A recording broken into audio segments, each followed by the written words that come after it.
Follow-up lang, what was the reason kung bakit po yung mga agencies medyo natagalan ng pagbabayad sa OP? Ano po yung binigay nila? Sa ating pagkakalam, may mga legal na proseso na dapat na sundin. At aalamin din po natin, kaya po sinabi nga po natin, collection letters pa lang ay meron na po as early as April and May 2025. So hanapin po natin at titignan po natin kung ano yung mga reasons kung bakit nag-delay ang kanilang pag-susumite ng mga payments para sa OP.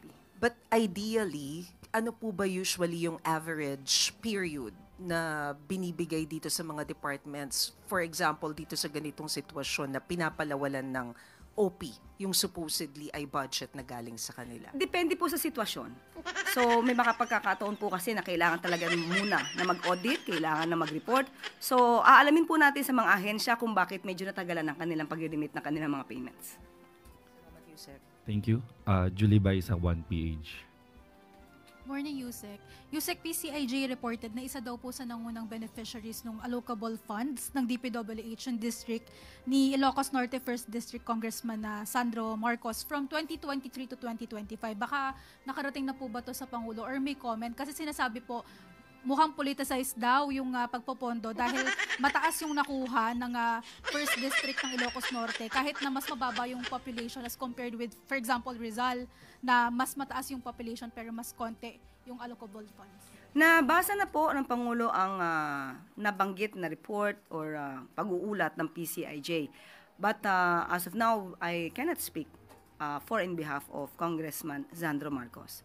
At sabi naman po niya, siya po ang nagboluntaryo.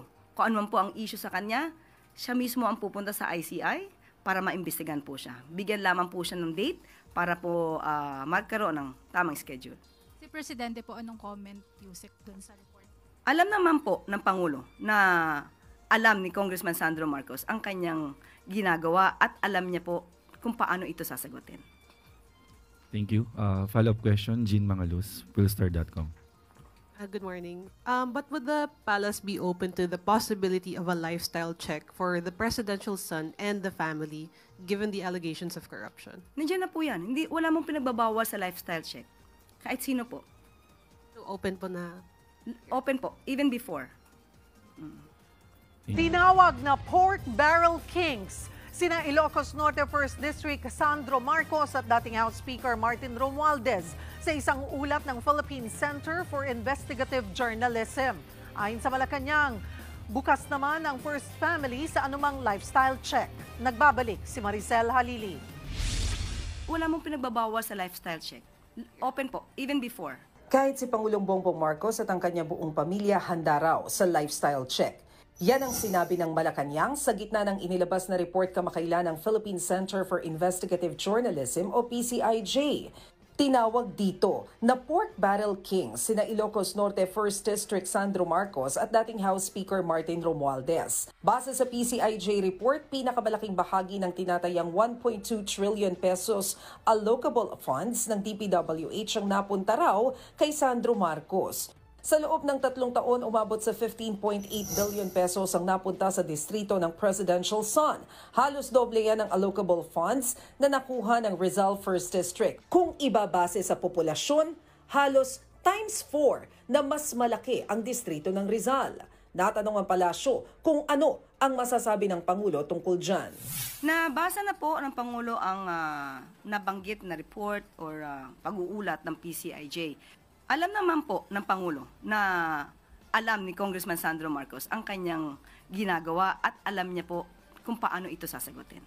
Wala pang sagot tungkol sa PCIJ report si Congressman Sandro. Bukod dyan, hindi rin pinalagpas ng PCIJ ang umano'y allocable funds na napunta kay dating House Speaker at Leyte 1st District Representative Martin Romualdez. Sa datos pong mga lawas siya kay Sandro Marcos sa pinakamalaking pork-style allocation mula 2023 hanggang 2025. Umabot ito sa 14.4 billion pesos para sa kanyang distrito. Gaya ng distrito ng Presidential Son, mas maliit na distrito ang hawak ni Romualdez pero mas mababa ang nakuhang pondo sa ilan pang mas mataong lugar. Tikom pa ang bibig ni Romualdez dito. Noong Agosto, ipinag-utos ni Pangulong Marcos ang lifestyle check sa lahat ng opisyal ng gobyerno. Pero hanggang ngayon wala pang update kung natapos na ito. Nabunyag sa isang investigasyon ang bilyon-bilyon na allocables na napupunta sa mga distrito ni Ilocos Norte 1st District Representative Sandro Marcos at dating House Speaker Martin Romualdez.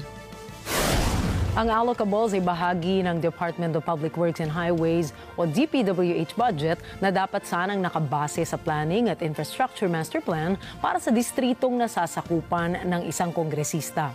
Ngunit ayon sa naturang investigasyon, ito raw ay discretionary, politically driven at nagiging bagong anyo ng pork barrel. Mula 2023 hanggang 2025, halos 1.2 trilyon ang naipamahaging allocables.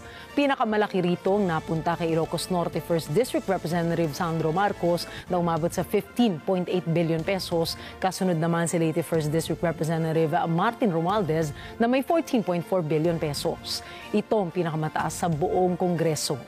Mas kapansin-pansin rin na mas malaki pang nakuhang pondo ng Ilocos Norte 1st District na may 320,000 na populasyon kumpara sa mga distritong may milyon-milyong residente. Ang allocables ngayon ay tinuturing na automatic DPWH pork barrel dahil nakapaloob ito sa National Expenditure Program o President's Budget kahit idineklara na ng Korte Suprema na unconstitutional ang pork barrel noong 2013 pa. Sa sistemang ito, executive ang nakatakda o nagtatakda ng kabuuang halaga habang mga kongresista pa rin ang nagdedesisyon kung saan ito ilalagay.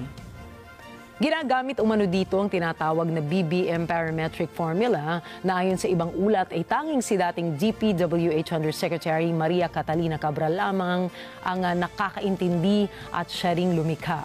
Ito rin daw umano ang naging basihan ng DPWH budget mula pa 2023. Kahulugan daw nito ay baselined, balanced, and managed. Nakapareho rin ang initials ng Pangulo. Dahil sa kakulangan ng transparency, lumalakas ang hinalang ginagamit ang allocables hindi para sa tunay na pangangailangan ng distrito, kundi bilang pampulitikang pondo sa ilalim ng Administrasyong Marcos.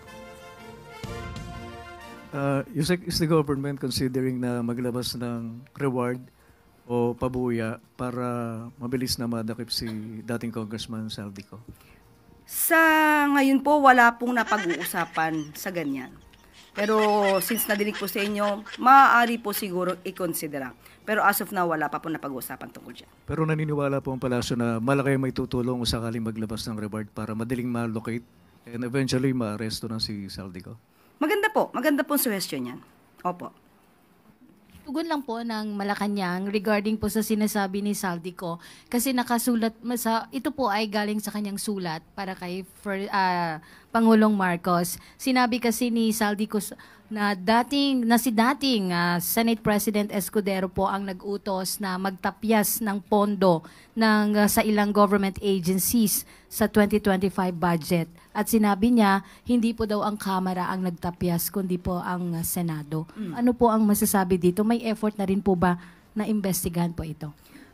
Una-una po, kung ang itunuturo niya po ay Senado, mas maganda po siguro na ang Senado mismo sumagot ito. Kung sino mang particular na tao ang kanyang binabanggit, mas maganda po na maitanong kung ito'y may katotohanan. Considering the fact that Saldico is still not here in the country. He's not ready to face the Filipino people here in the country. So parang mahirap din naman pong tugunan ito. Basta-basta. Hindi natin alam kung anong katotohanan dito. Pero kung sino man po yung nabanggit niya na concerned officer from the Senate, mas magandang siya po ang sumagot kung ito po ay may katotohanan. Pero sulat po kasi niya ito, ma'am, kay Pangulong Marcos. Hindi pa nga po natin alam kung ito'y natanggap ng Pangulo dahil hindi namin napag-uusapan itong sulat na ito. Salamat, ma'am. Thank you. Next is